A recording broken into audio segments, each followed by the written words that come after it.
कोलकाता में हुआ रेप और कत्ल, जो कि ट्रेनी महिला डॉक्टर का मामला अभी ठंडा भी नहीं पड़ा था कि एक दिल दहला देने वाली ऐसी घटना हो गई, जो कि उत्तराखंड के राजधानी देहरादून में एक बस के अंदर 5 लोग मौजूद और एक 16 साल की नाबालिग लड़की, जिसके साथ गैंग रेप हुआ और उस लड़की को इस हाल में छोड़ दिया गया।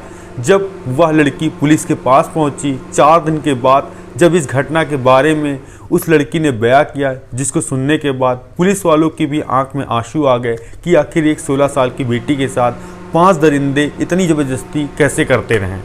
और जब पुलिस ने आरोपियों को पकड़ा, जब उनसे पूछताछ की, तो एक ऐसा उन्होंने खुलासा किया जिसके सुनने के बाद पुलिस वालों की भी ज़मीन खसक गई।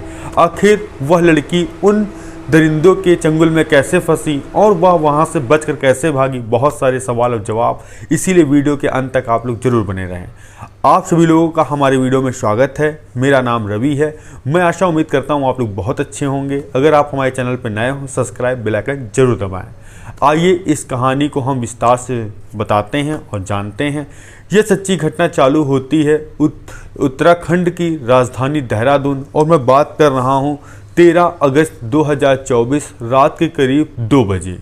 एक 16 साल की नाबालिग लड़की, जो कि उत्तराखंड का ही जो देहरादून में है बस स्टेशन, और उसी के पास एक लड़की बैठी थी और रो रही थी। और जो उसी बस स्टेशन पे जो सुरक्षा गार्ड था, वह उस लड़की को देखता है और पूछता है कि बेटी तुम रो क्यों रही हो, और इतनी रात हो गई है, तुम्हारा घर कहाँ पर है और तुम्हारे माता पिता कहाँ हैं। वह बच्ची और तेज रोने लगती है। अब उस व्यक्ति को लगता है कि यह बच्ची किसी तकलीफ़ में है या तो अपने घर का पता भूल गई है, क्यों ना पुलिस को फ़ोन किया जाए। जो वहाँ पे सुरक्षा गार्ड वहीं पास के थाने में फ़ोन मिलाता है और कहता है साहब, एक 16 साल की बच्ची है, वह रो रही है और ऐसा लग रहा है कि उसकी फैमिली उससे बिछड़ गई है। आप फ़ौरन आ जाइए, इसे पूछताछ करिए, जहाँ की यह रहने वाली है उसको वहाँ पर भेज दीजिए। अब तुरंत आनन फानन में रात में ही पुलिस आती है, उस बच्ची से पूछताछ करती है, तुम्हारा क्या नाम है, तुम कहाँ रहती हो। वह जैसे ही कोई व्यक्ति का चेहरा देख रही थी तो और तेज रोने लगती है। उसके बाद जो वहाँ के पुलिस वाले थे, वहाँ की CWC, जो कि बाल कल्याण गृह की कमेटी होती है, जो सदस्य होते हैं, जो बच्चों की काउंसलिंग करते हैं, उनसे पूछते हैं और उनका ध्यान रखते हैं। उनको फ़ोन किया जाता है, वहाँ की महिला टीम पहुँचती है और उसमें पुलिस भी रहते हैं। उस बच्ची को अपने साथ लेते हैं और उसको ले जाने के बाद जो उनका कार्यालय बना था, वहाँ बच्ची की काउंसलिंग करते हैं, पूछताछ करते हैं कि बेटी तुम कहाँ रहती हो, तुम्हारे माता पिता कहाँ हैं। तो वह कुछ भी बताने में असमर्थ थी।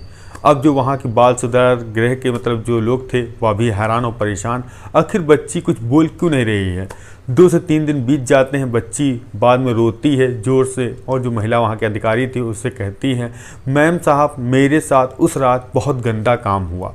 जैसे ही यह बात उस महिला ने सुना, अधिकारी ने, वह भी हैरान और परेशान, तुरंत वह पुलिस थाने में फ़ोन करती, कहती है जिस रात बच्ची हम लोगों को मिली है उस रात उसके साथ गंदा काम हुआ है। अब पुलिस को यह सुनना था, उन्होंने तुरंत ही वहाँ पर लगे सारे CCTV फुटेज खंगाले और उस बच्ची की ट्रैकिंग की कि आखिर वह बच्ची वहाँ पर थी और उसके साथ वहाँ कौन कौन था। तभी वहाँ पर एक संदिग्ध व्यक्ति दिखाई पड़ता है, जो कि बच्ची एक बस से उतरती है और जब प्लेटफॉर्म नंबर 12 पे आती है, उसी के आसपास एक व्यक्ति घूम रहा था। अब पुलिस वाले उस व्यक्ति की फ़ोटो कैमरे में कैद करते हैं और वहीं जब देहरादून जब बस अड्डे पे आते हैं, उस व्यक्ति की पहचान करते हैं कि यह व्यक्ति कौन है, कहाँ का रहने वाला है। तभी पता चलता है कि यह व्यक्ति इसी बस स्टेशन पे बस में कंडक्टरी का काम करता है, जिसका नाम है देवेंद्र। अब पुलिस वाले देवेंद्र का पूरा बायोडाटा लेते हैं और उसको पकड़ भी लेते हैं। उसके पकड़ने के बाद उससे पूछताछ करते हैं कि वह बच्ची तुम उसको कैसे जानते हो और वह यहाँ कैसे आई। तो वह कहती है मुझे साहब नहीं पता है। तो पुलिस वाले कहते हैं प्यार से हम पूछ रहे हैं, बता दो, नहीं तो मुझे सच उगलवाना आता है और तुम 2 मिनट में सच बता दोगे तुमने इस बच्ची के साथ क्या किया। और बच्ची यह कह रही कि मेरे साथ गंदा काम हुआ है।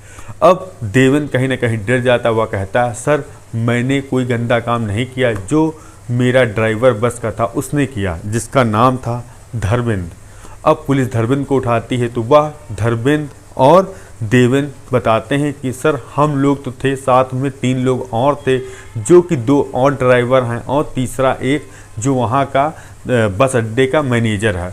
उन 5 लोगों ने हमने रेप किया। पुलिस वाले कहते बारीकी से बताओ तुम लड़की कहाँ से कैसे लेकर आए।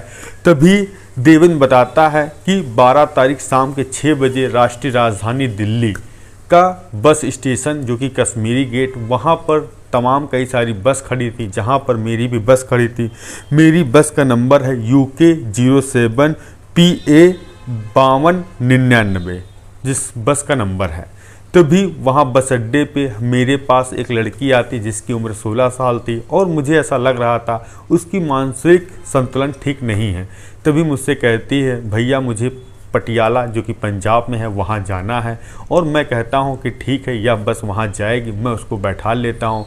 और मुझे ऐसा लग रहा था कि उसके पास पैसे भी नहीं हैं, तो मुझे ऐसा लगा क्यों ना इस लड़की के साथ मौज मस्ती कर ली जाए। तभी मैं बस की सबसे लास्ट वाली सीट पर लेके गया, उस लड़की को बैठाला और कहा तुम शांत बैठी रहना, जब तुम्हारी जगह स्थान आएगा तो मैं तुम्हें बता दूंगा। वह लड़की जाती है, बैठ जाती है और अब बस निकलती है देहरादून के लिए, जिसकी दूरी थी दिल्ली से देहरादून की 248। 3 से 4 घंटे में वह अपना सफ़र पूरा करके अब रात के करीब 10:30 बज चुके थे, देहरादून पहुंच जाती हैं। और जो सवारी देहरादून में उतरनी थी वो सब उतर जाती हैं। तभी जो कैशियर और ड्राइवर उस बच्ची के पास जाते हैं, दोनों उसको छूने का प्रयास करते हैं। अब बच्ची विरोध करती है। तभी कंडक्टर कहता है कि जो हम करने जा रहे हैं अगर तुमने करने नहीं दिया तुम अपने घर तक नहीं जा सकती। अब बच्ची कहीं ना कहीं ये भी सोच रही थी मुझे घर जाना है और उसका मानसिक संतुलन भी ठीक नहीं था। तभी कंडक्टर और बस उस लड़की का कपड़ा उतारते हैं, अपना भी उतारते हैं, उस लड़की के साथ बारी बारी से रेप करने लगते हैं।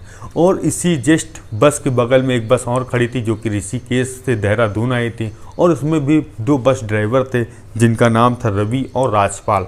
अब उनको कहीं ना कहीं चिल्लाने की आहट लग रही थी, वो भी उसी बस के अंदर आते हैं। देखते हैं एक ड्राइवर जो कि धर्मेंद्र और दूसरा देवेंद्र कंडक्टर एक लड़की के साथ शारीरिक संबंध बना रहे हैं, बारी बारी से रेप कर रहे हैं। तभी जो राजपाल था वह कहता है कि मैं भी इस लड़की के मज़े लूँगा, अगर तुमने नहीं लेने दिए तो मैं आवाज़ लगा के सबको बता दूंगा तुम लोग बस में गलत काम कर रहे हो। तभी वो ड्राइवर कंडक्टर कहते हैं ठीक है तुम भी ले लो। तभी अब वहाँ पर तीनों मिलकर उस लड़की के साथ गैंग रेप करने लगते हैं।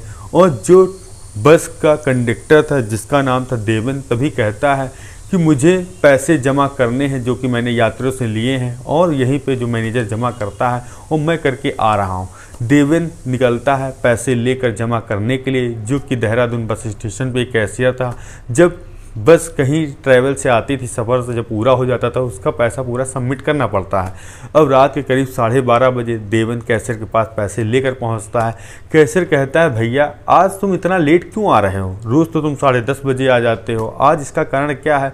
तभी वह देवेंद्र बातें बनाने लगता है और कहता है साहब एक कोई मिल गई थी, मैं उसी का इंतज़ार कर रहा था, उसी के साथ समय बिता रहा था, इसीलिए टाइम लग गया। तभी मैनेजर कहता है कौन है भाई हमें भी बताओ। तो देवेंद्र कहता है अगर आपको मुलाकात करनी है तो मेरी बस में चलना पड़ेगा और आप भी कर लेंगे। अब जैसे ही मैनेजर यह बात सुनता है तुरंत दोनों निकलते हैं उसी बस में जहां पर उस लड़की के साथ गैंगरेप हो रहा था। जैसे ही राजेश जो कि कैशियर था बस में ऊपर चढ़ता है, देखता है कि 2-3 ड्राइवर पहले से उस लड़की को नीचे पर गिराए उसके साथ ज़बरदस्ती रेप कर रहे हैं। और जैसे ही वो जो ड्राइवर थे जो कैशियर को देखते हैं कहते हैं साहब आ गए हैं, और हम लोग हट जाते हैं, साहब पहले कर लेंगे उसके बाद फिर हम लोग कर लेंगे। अब राजेश उस लड़की के साथ आबरू को खेलने लगता है और उसके साथ ज़बरदस्ती संबंध बनाने लगता है। आधे घंटे बाद वह चारों पांचों वहाँ उस लड़की को उठाते हैं और सड़क के किनारे खड़ा कर देते हैं। वह लड़की उसी देहरादून जो कि बस स्टेशन था प्लेटफॉर्म नंबर 12 पे आकर बैठ जाती है और रोने लगती है। और जो देवेंद्र था बस कंडक्टर उस लड़की को दूर से देख रहा था कि आखिर यह लड़की कहाँ जाती, किसके पास जाती है। और उस कंडक्टर ने कहा था कि दूसरी बस आए तुम इस पर बैठकर पटियाला चली जाना। और वह लड़की रो रही थी, मानो उसको कोई होश नहीं था कि वह करे तो क्या करे। और जो वहाँ बस अड्डे पे तैनात सुरक्षा गार्ड था वह उस लड़की को देखता है, पूछता है बेटी क्या हो गया, तुम रो क्यों रही हो, क्यों परेशान हो, और तुम्हारे घर वाले कहाँ हैं। वह लड़की कुछ भी बोलने में असमर्थ थी। अब सुरक्षा गार्ड ने सोचा क्यों ना पुलिस के पास फ़ोन किया जाए। अब पुलिस जब आएगी इस बच्ची से पूछताछ करेगी और क्या पता यह अपना नाम पता बता दे तो पुलिस वाले उसको उस जगह पर पहुंचा देगी। अब सुरक्षा गार्ड ने पुलिस को फ़ोन किया। मौका वारदात पर पुलिस आती है, उस बच्ची से पूछताछ करती है कि बेटी तुम कहाँ रहती हो, तुम्हारे माता पिता कहाँ हैं। वह पुलिस वालों को देखकर रो रही थी। इसके बाद क्योंकि बच्ची नाबालिग थी, अब पुलिस वालों का काम था अब इस बच्ची को CW और UC फ़ोन करते हैं, जो कि बाल कल्याण गृह के अधिकारी होते हैं, जो बच्चों की काउंसलिंग कराते हैं और उनसे पूछने का प्रयास करते हैं कि आखिर बच्चे कहाँ के हैं, नहीं तो उनका NGO होता है वहाँ पर बच्चों को रखते हैं।